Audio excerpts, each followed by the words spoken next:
Naz Reid.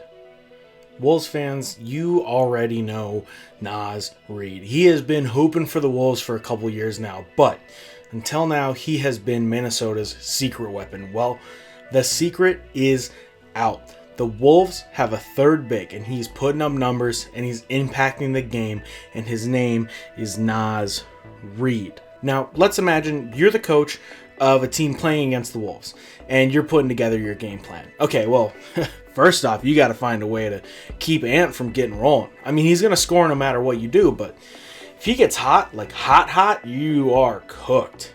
Okay, and you think you got a plan for Ant? Well, what about Cat? He can drop 30 plus any night, and he's got a deep bag. So what are you going to do there? Well, you got to think about your team too.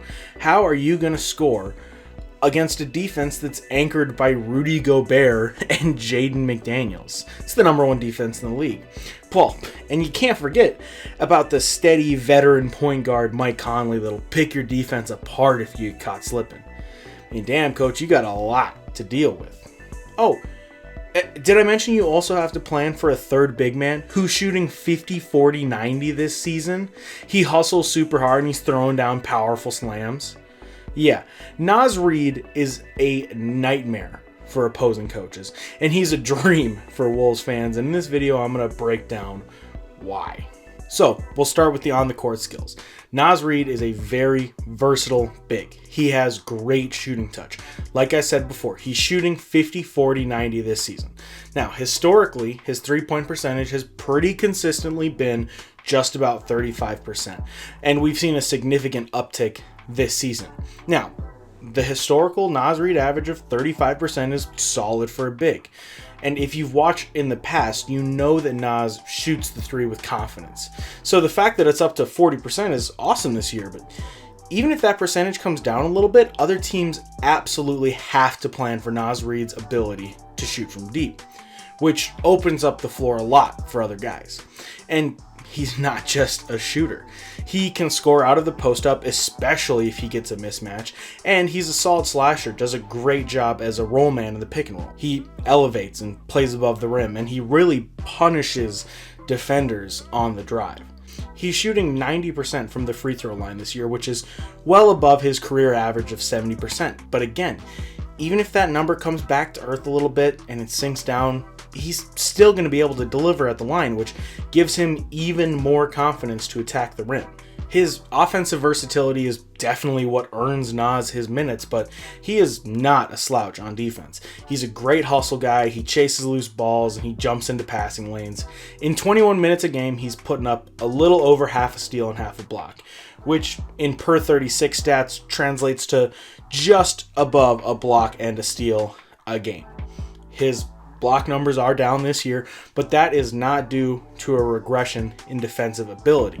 His blocks are down because he's spending more time per game on the floor with Rudy and Cat, which brings me to my next point. How do you plan for a third big man?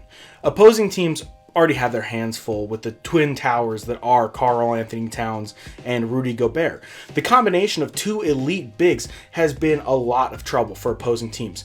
Karl is also a 50, 40, 90 shooter this season, and you already know he is historically a phenomenal shooter for a 7-footer. So this season, 50, 40, 90, it's not an aberration. It's pretty much just who he is. The best shooting big in the league.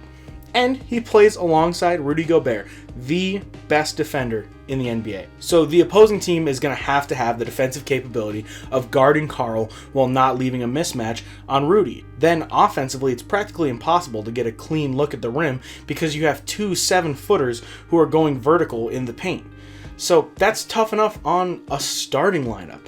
And then you factor in the fact that the Wolves are running another big off the bench that's a two-way threat. Very few teams in the league have the front court depth to handle two elite starting bigs. To have another highly versatile big coming off the bench causes a lot of issues. So if another team utilizes all of their size trying to match up with Cat and Rudy, they're leaving Naz Reid to feast on a mismatch. It's a nightmare. for other teams. Small ball lineups cannot hang with our literally big three. Somewhat famously, when asked about running three big men in a lineup, Karl Anthony Towns replied and absolutely nailed the mentality for this season. Yeah, watch us. So that's the story about Naz Reid on the court. But let's talk about how significant he's become for the Wolves off the court. Wolves fans on Twitter and in general have been loving Naz Reid for years. But the legend of Naz Reid was truly elevated following a tweet from Minnesota journalist Jace Frederick, where Jace said, quote, "Every time I've seen Naz Reid," you got Naz Reid on the mind. "Every time I've seen Jaden McDaniels exit the locker room, he looks at Naz Reid with a straight face and says, 'Naz Reid,' and then walks away. I asked Naz Reid if that's a constant, and he said, every single time, even on the court." So, the Wolves fans went nuts with this stories. Across multiple platforms like Twitter or Reddit, it has become commonplace for Wolves fans to simply state or reply to just about anything with just two words: Naz Reid. Timberwolves official accounts will put Naz Reid highlights out with a caption that simply states, Naz Reid. Now, here is a great post from Reddit, where a Redditor asks where the Naz Reid fandom started. And Redditor Martin T does a phenomenal job giving a at-length journalist caliber reply, which, very good summarization. But what are all of the replies to his great comment? Naz Reid. Something important to understand about Naz Reid's journey with the Wolves is that he was an undrafted free agent. All 30 teams, including the Timberwolves, passed on Naz Reid on draft night. Jarrett Culver and Seko Doumbouya went in the lottery, and Naz Reid went undrafted. Do you know how hard it is for an undrafted player to make his way onto a 15-man roster? It's pretty hard. And do you know how improbable it is for an undrafted player to sign a 3-year, $41 million contract? It's very improbable. And what's wilder is that it's in Minnesota. In that 2019 draft, the Timberwolves drafted Jarrett Culver 6 overall. Look, I'm not a hater. Culver's playing in the G League right now, and I'd love for him to have a redemption story and find his way back into an NBA rotation. But objectively, Culver was a complete bust.